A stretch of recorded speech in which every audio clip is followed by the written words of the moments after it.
Assalamualaikum warahmatullahi wabarakatuh. Rahayu, jumpa lagi dengan saya Ki Anung Sumedang. Kali ini saya akan membahas sedikit tentang masalah hijab.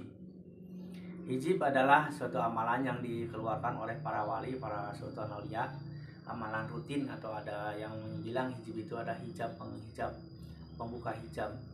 Dan biasanya hijab itu dikeluarkan para wali karena dia diberi karomah untuk pertolongan dia.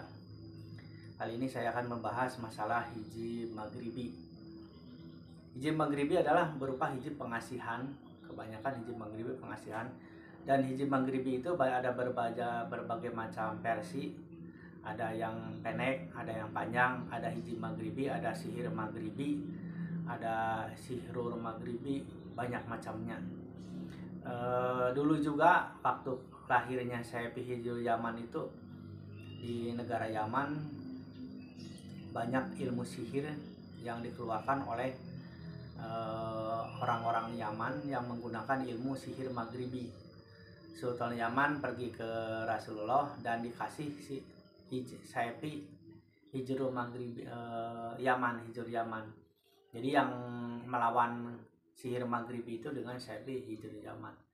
Jadi begitu dahsyatnya sihir maghribi, konon katanya untuk pengasihan juga orang itu bisa diculik sampai bisa masuk ke lubang pintu, katanya sih itu, oleh jinnya tersebut. Itu sihir maghribi. Jadi saya pernah menemu ada suatu kitab khusus tentang membahas tentang sihir, itu sihir maghribi yang berasal dari daerah Maghrib. Daerah Maghrib itu banyak, Maroko dan sebagainya. Jadi sihir maghribi ini ada sihir, ada juga hijab maghribi. Nah, hijab maghribi itu ada yang bilang maghribi. Intinya itu kebanyakan yang di kita yang beredar adalah untuk pengasihan, pelet, untuk jualan. Ada juga saya pernah nemuin sapi maghribi, tapi yang saya ijazah itu yang pendek. Saya juga punya sihir maghribi tapi versi yang istilahnya bahasa Arabnya, yang putihnya. Ada yang hitamnya. Yang hitamnya saya agak punya, karena saya pernah menemui orang yang punya sihir maghribi versi hitam. Jadi itu ilmu hitam menggunakan sihir. Ada juga yang putih. Yang saya punya itu hijab maghribi itu intinya dari surat Yusuf. Intinya ada idkola Yusufu yang sampai ke sana. Itu yang hijab maghribi yang banyak beredar di masyarakat. Tapi ada juga hijab maghribi yang pendek, yang banyak versi, yang dari Madura, ada di Jawa. Masing-masing orang punya. Ada sebagian berpendapat bahwa hijab maghribi itu berasal dari mahkotanya Nabi Sulaiman, ada mantra tertentu, jadi dijadikan. Intinya dari inti Bismillahirrahmanirrahim dipecah lagi, jadilah hijab maghribi. Dan hijab maghribi ini khasiatnya itu diantaranya untuk pengasihan, untuk jualan, untuk pelet, untuk penarik, keselamatan, tapi bukan untuk perang. Hijab maghribi kebanyakan untuk pengasihan, untuk jualan dan daya tarik. Untuk hijab maghribi itu pertama yaitu tawasul ke Rasulullah, ke sahabat Rasulullah, ke imam-imam, ke para wali, ke syekh maghribi, terus ke guru-guru. Karena hijab maghribi itu harus diijazahkan, harus punya guru. Jadi saya di sini nggak mau membacakan lebih detail karena hijab itu bahaya. Karena kalau kita ngilmu tanpa guru, terutama ilmu hijab itu bisa gila. Jadi jangan sembarangan mentang-mentang ada di Google kita ngamalkan, minimalnya nggak ada manfaatnya. Beda dengan punya guru. Kalau punya guru ada manfaatnya dan ada asroriyahnya. Biasanya hijab maghribi itu dibaca 2 kali, setelah maghrib dan setelah sholat subuh. Itu ciri khas hijab maghribi. Mau 1 kali, mau 3 kali, tergantung guru yang mengajarkannya. Jadi itulah hijab maghribi. Dan menurut saya pernah berpengalaman, para ulama kiai-kiai terdahulu itu kebanyakan ini untuk hijab maghribi punya. Cuman kiai itu untuk mengeluarkan hijab itu dipilih orangnya. Pertama takut gila, takut nggak kuat, terus takut salah menggunakannya. Tapi ada juga yang sembarangan membagikan, kayak orang-orang paranormal tertentu, begitu mudahnya tapi manfaatnya kurang. Beda dengan orang yang kiai yang ilmu tersebut dikuasai, ditirakati, nanti ada manfaatnya buat ke muridnya yang mengajarkan ilmu tersebut. Saya kebetulan ijazah hiji maghribi itu 2 dari Garut Raden Haji Aceh Abbas, dan dari Abuya Mahjaya dari Cimahi. Waktu saya ke beliau, saya membawa kitab hiji maghribi, kata Abuya udah ijazahkan. Saya sambungkan ke Abuya dan oleh Abuya disambungkan. Alhamdulillah. Untuk puasanya hiji maghribi itu biasanya sih kalau dari kalangan pesantren itu ada yang mutih. Mutih itu puasa bukannya air putih dan nasi. Tapi ada juga yang berhenti bernyawa, bilaruh, atau tergantung gurunya juga sih itu mah. Cuman kebanyakan puasanya 11 hari atau 21 hari. Tapi ada juga yang mengajarkan 7 hari. Tergantung gurunya juga sih. Cuman hiji maghribi ini, tapi yang saya alami selain buat pengasihan, kalau kita benar-benar mengamalkan hiji maghribi juga bisa kasab, kita bisa kadang-kala bisa melihat alam goib. Dan ini banyak yang mengamalkan hiji maghribi yang umumnya yaitu Syafi'i maghribi yang ujungnya palamarannya yang 21 kali, atau yang awalnya bismillah ya Allah ya Allah ya Allah ya Rahman ya Rahman ya Rahim ya Rahim, tapi ini yang itu yang saya punya. Tapi ada juga sihir maghribi yang Allahumma sahirli. Nah, itu awal dari ilmu sihir maghribi yang saya punya itu Allahumma sahirli titik-titik langsung.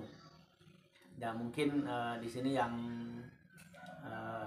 penonton di sini mungkin juga punya hiji maghribi yang beda versi atau yang sama.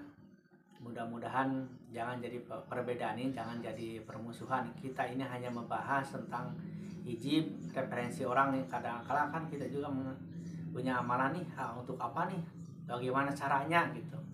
Kalau gurunya nggak ada kan bingung. Pernah juga saya datang di daerah Malangbong, kiai punya pesantren, dia punya petunjuk untuk belajar ilmu hijib maghribi.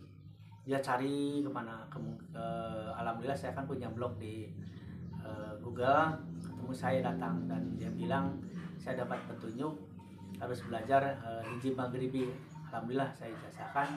Setelah puasa tamat, dia 21 hari datang ke tempat saya, Kang, saya terbuka melihat alam goib gini. Kata saya, ya udah rahasiakan. Tapi ada juga pernah mempelajari hijib maghribi puasa 41 hari. Kata saya, hati-hati kalau orang yang puasa 41 hari nanti ada godaan, biasanya godaannya dunia. Ya benar juga, pas dia puasa 21 hari ada orang nyari batu anti tembak. Itu ditembak dia, padahal batunya batu akiknya kosong. Biasanya ngetesnya kan dipegang, dipotong rambut, gak mempan. Nah udah gak mempan, ya biasalah yang namanya ujung-ujungnya gitu kan. Nah juga yang nama barang antik hanya dongeng gitu. Udah dites berapa kali, udah mau cair sekian miliar malah jadi dia puasanya keganggu, nggak tamat 21 hari. Malahan karena tadi fokus ke batu itu, akhirnya batu gak jadi jebol, malahan puasa gagal. Datang ke tempat saya, Kang saya gagal. Kenapa? Kata saya, karena ada yang nyari barang antik dan saya terbukti tapi gak jadi. Kata saya, kan udah bilang sebelum 41 hari akan ada godaan. Karena untuk puasa 41 hari itu banyak godaannya, terutama biasanya dunia juga ikut itu agar kita batal puasa.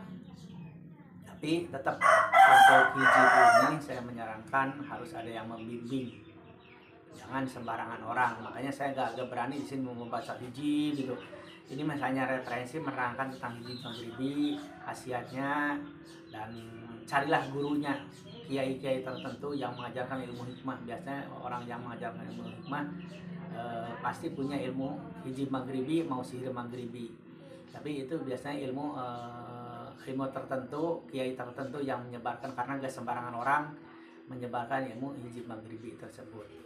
Cuman intinya hijib maghribi itu untuk pengasihan, penarik, mau pelet versi bahasa Arab istilahnya, meskipun ya ujung-ujungnya mantra bahasa Arab gitu. Ada juga sihir maghribi juga sama, kalau sihir maghribi lebih dasar.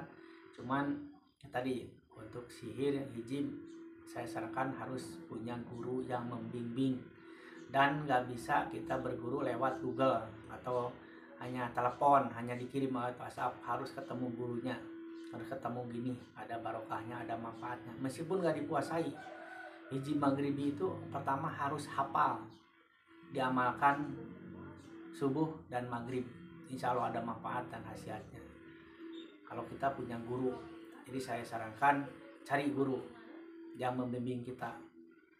Demikian sekilas tentang hijab maghribi, semoga bermanfaat, dan insya Allah kedepannya kita bahas tentang hijab yang lainnya lebih mendetail, kayak hijab Syabdul Qadir, hijab Ripai, hijab Latif, hijab Bahri, hijab Nasor, karena hijab itu banyak, hijab Nawawi.